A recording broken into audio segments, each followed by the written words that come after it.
नमस्ते। मेरा नाम है शीतल सृष्टि सिंह और मैं यूनिवर्सिटी ऑफ साउथ पैसिफिक की एक छात्रा हूँ। आज का जो हमारा चर्चित विषय है वो है घरेलू हिंसा।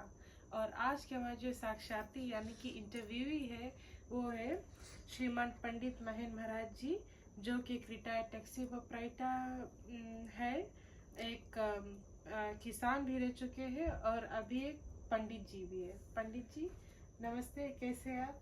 ठीक है, नमस्कार बेटिया। ठीक है, तो हम चलते हैं अपने पहले सवाल पर। जब आप घरेलू हिंसा शब्द सुनते हैं तो आपके मन में क्या ख्याल आता है?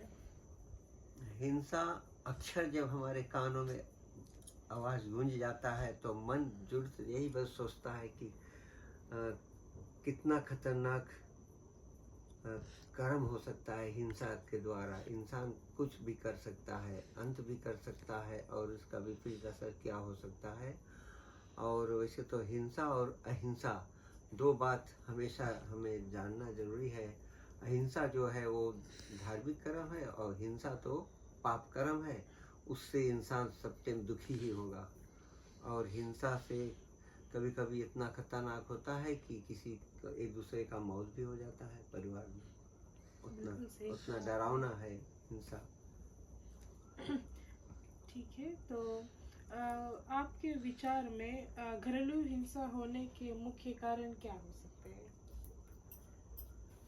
अनेक कारण है। कभी कभी परिवार में प्रेम नहीं रहता है, एक दूसरे पे विश्वास नहीं रहता है, घर के अंदर में विभाजन हो जाता है। कोई अनेक कारण जैसे कि बाहरी संबंध कभी हो गया, कभी पैसा कौड़ी नहीं रहा और कभी इतना एक दूसरे का जरूरत रहता है, जरूरतें की पूर्ति नहीं होता है, वहाँ पर कमी होता है पैसे की।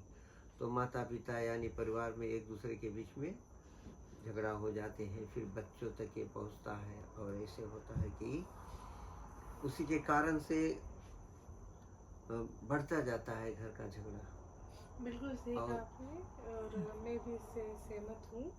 और आपके अनुसार घरेलू हिंसा का जो प्रभाव है वो हमारे बच्चों पर क्या हो सकता है? बच्चे इसका यानी कि कहने का मतलब है इसका शिकार हुए बच्चे जो है वो अपने आप को तो संभाल नहीं सकते हैं। उनका उतना विचार नहीं रहता उस समय और वो कभी कभी वो भी नादानी कर बैठते हैं। कहने का मतलब है अगर कोई उसका सहारा नहीं पड़ा तो अपने आप को घायल करते हैं, खत्मा भी कर सकते हैं और घर छोड़कर भाग जाएंगे।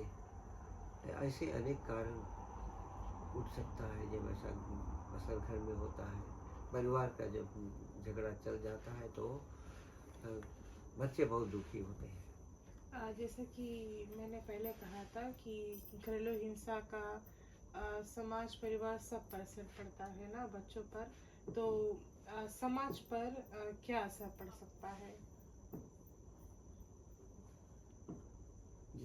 जितनों के घर में ये पड़ता है और वही बात बढ़ जाता है। समाज देखते हैं, समाज उसका हंसी भी उड़ाते हैं और समाज कोई उसका समाधान नहीं निकाल सकता है। ठीक है, और परिवारों पर जो होता है उस पर क्या असर पड़ सकता है? दाम्पत्य जीवन बर्बाद हो जाता है।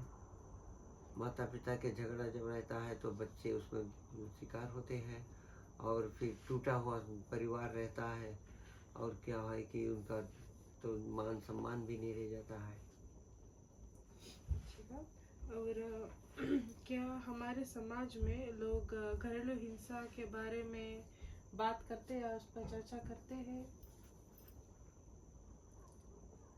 समाज सुनता बहुत कुछ है, कोई समाधान निकालता नहीं है। और क्या है कि बात के ऊपर बात बढ़ाते हैं, कभी बांटते हैं लोग और उसका इज्जत भी बांटते हैं। समाज यही है।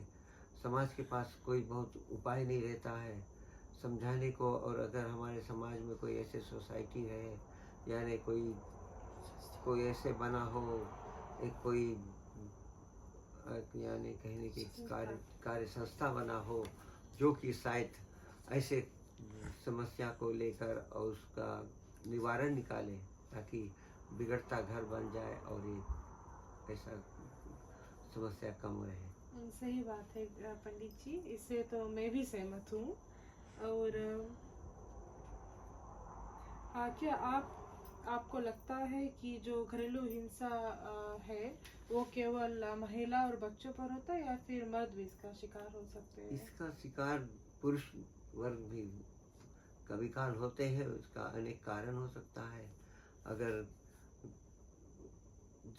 जमीन जायदाद का बात होता है, पैसे कौड़ी की बात होता है, एक ही मुखिया अगर घर का जो संभाल नहीं पाता है और यानी वो पक्षपाती कर कर एक तरफ का होगा, तो उसमें भी झगड़ा होगा और उसमें परिवार टूटता है। और उसके पीछे पुरुष जो है उसको दुरिया देते हैं, यानी उसको कोई चाहेगा नहीं और वो अकेला हो जाएगा, तो इसी समय पर वो अपने को भी घायल करता है।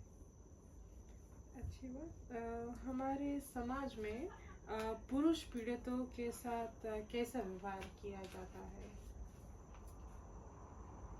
कहने का मतलब यह है कि पुरुष पुरुष तो सह लेगा, उसका कोई कोई आदर नहीं रह जाएगा। लोग उससे भी मुंह मोड़ेंगे। कहने का मतलब यह है कि उसका बेइज्जती करेंगे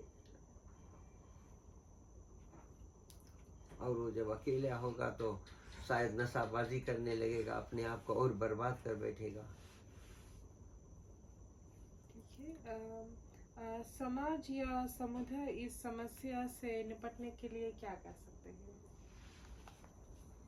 अगर सोचा जाए कोई ऐसे संस्था बन जाए जहाँ की जो इसके अलग से योजना बनाते रहे कि किसका क्या समस्या था, कैसे हल किया जाए। और जब विज्ञापन अगर निकलता है, कोई एक नंबर है जिसको सबके जानकारी में छोड़ा जाए और उसके लिए ज़्यादा जागरूकता है पहले कि कौन सा नंबर है, कहाँ पर जाना है, किसके साथ जब अन्याय होता है किसी के साथ तो कहाँ जाए और कहाँ से उसका निवारण होगा। और उस नंबर या उस स्थान का जब सबको मालूम होगा, तब जब किसी के घर पर ऐसा समस्या उठता है तो जल्द से जल्द जाकर वहाँ से कुछ यानी वहाँ पर जाकर अपने आप को कुछ समझौता इसका सोल्यूशन निकाल सकता है वहाँ से। अच्छी बात। तो चलते हमारे जो आखिरी सवाल पर। आपके अनुसार जो घरेलू हिंसा को रोकने और जो शिकार हुए व्यक्ति है उनको सहायता पहुंचाने के लिए क्या कदम उठाया जा सकता है? जैसे कि मैंने कहा है वही है कि अगर टीवी द्वारा, रेडियो द्वारा और विज्ञापन आदि करके, और जहाँ पर धार्मिक स्थानों पर भी अगर ज्ञान बांटा जाए, धार्मिक स्थिति, धार्मिक ज्ञान से बुरा कर्म करने वाले का मन बदल जाएगा और वो अपने आप को चेतन रहेंगे और ऐसा कर्म नहीं करेंगे। धन्यवाद गुरुजी। और तो ये है हमारा साक्षात्कार के समापन पर। तो मैं यही कहना चाहती हूँ कि आपने जो हमें अपना बहुमूल्य समय निकाल कर हमें इंटरव्यू करने का मौका दिया, मैं बहुत आभारी हूँ। धन्यवाद है आपका। और आज जब से आपसे वार्तालाप हुआ तो काफ़ी चीज़ सुनने को मिला है, काफ़ी ज्ञान मिला है। तो उम्मीद है कि आपसे दोबारा मुलाकात होगी और हम किसी और विषय पर चर्चा करेंगे। धन्यवाद। अच्छी बात बेटी, बहुत धन्यवाद। आपसे भी मुलाकात हुआ, कुछ बातें हुआ, जो कुछ मुझे बना मैं आपको समझाया या कह सका आपसे। धन्यवाद। धन्यवाद।